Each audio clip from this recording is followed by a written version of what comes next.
Heartland of India कह सकते हैं, उस रूप में जाना जाता है। स्पिरिचुअलिटी का एक प्रमुख केंद्र बिंदु उत्तर प्रदेश है।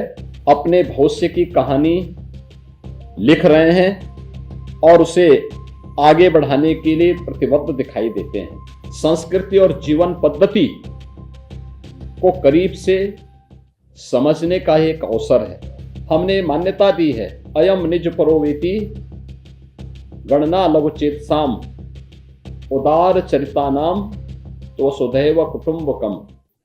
स्टूडेंट एक्सचेंज के आज के इस कार्यक्रम में जापान के यामानाशी से आए हुए हमारे 13 छात्र और उनके फैकल्टी मेंबर्स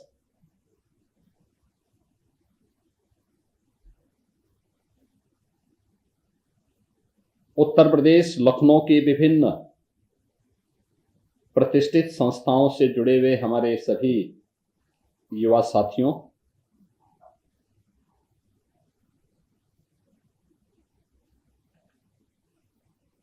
ओहायो गोंजाइमस, सुप्रभात।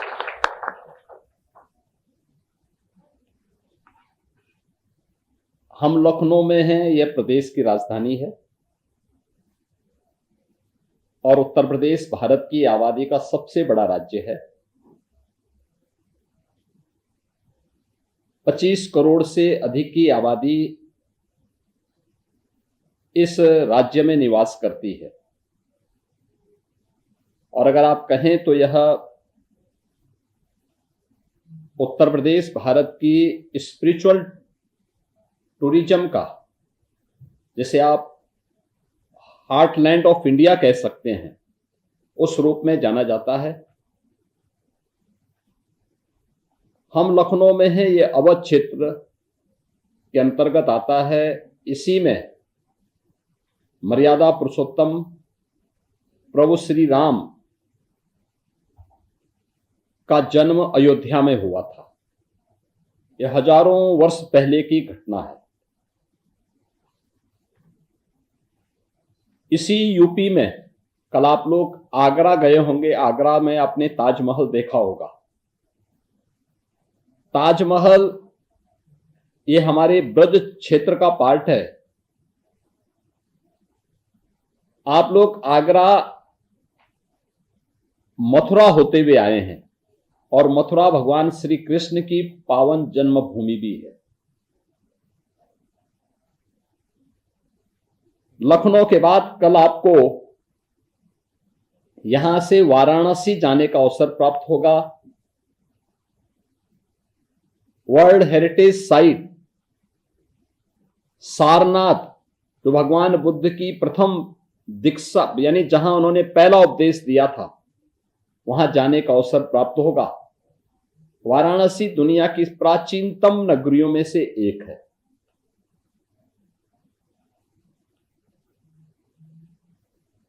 यानी भारत की स्पिरिचुअलिटी का एक प्रमुख केंद्र बिंदु उत्तर प्रदेश है और उस उत्तर प्रदेश में जापान के यामानाशी से जुड़े हुए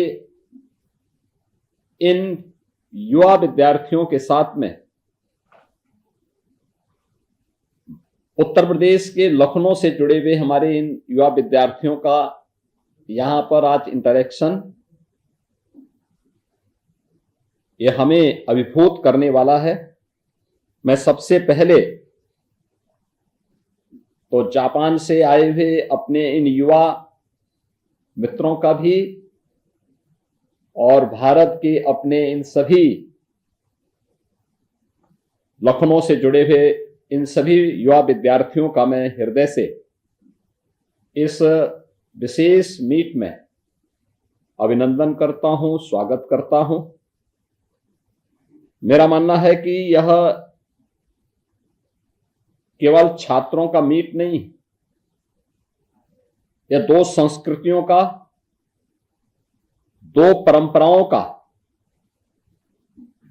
और दो देशों के युवा पीढ़ियों की मुलाकात भी है। यहां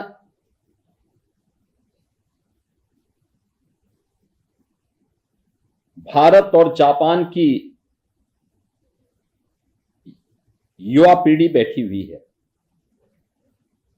यानी अगर मैं कह सकता हूं कि यह भारत और जापान के जो प्राचीन सांस्कृतिक संबंध हैं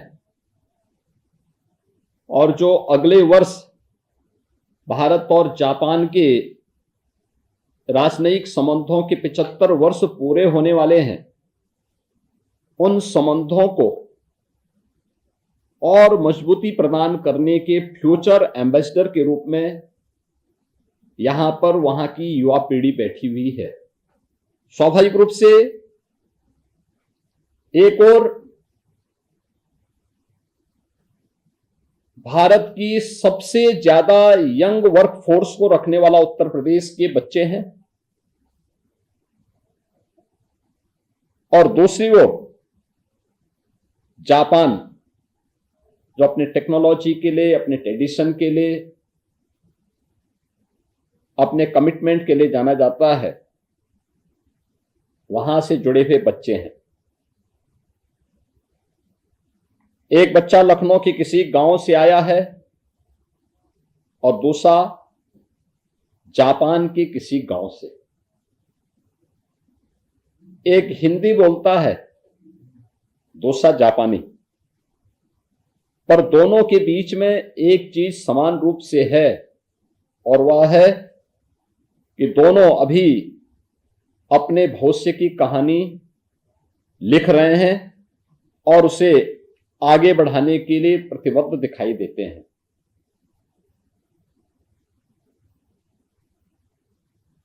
जापान से आए हुए जो हमारे युवा मित्र हैं,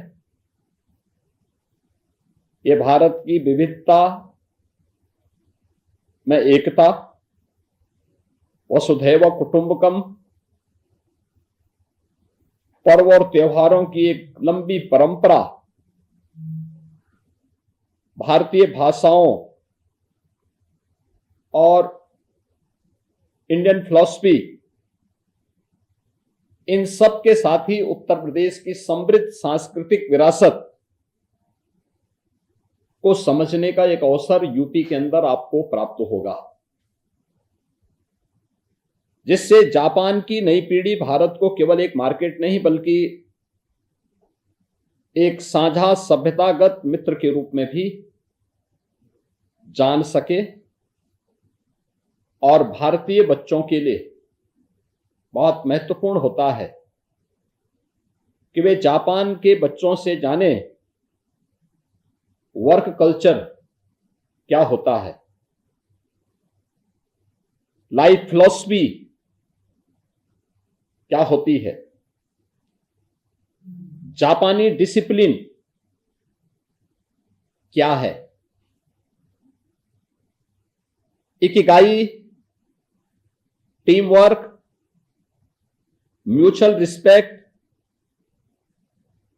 cleanness, punctuality, traditional art and festival को समझने का यह एक अवसर भी होता है। यही तो इस एक्सचेंज के प्रोग्राम की हमारी सबसे बड़ी ताकत है, एक दूसरे से सीखना। आप अपनी अपनी अच्छी बातों को साझा करेंगे,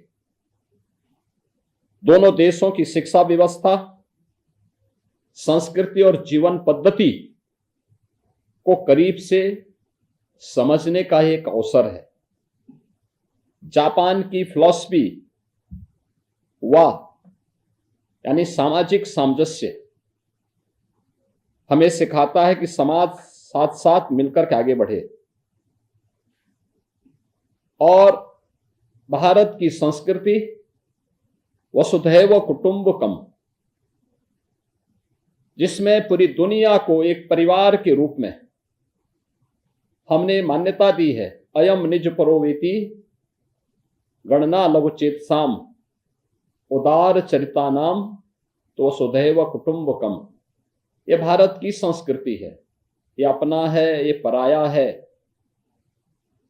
ये हमारी फिलॉसफी बोलती है कि संकुचित सोच के लोग बोलते हैं, करते हैं, उदार चरित्र के लोगों के लिए तो पूरी दुनिया ही एक परिवार है।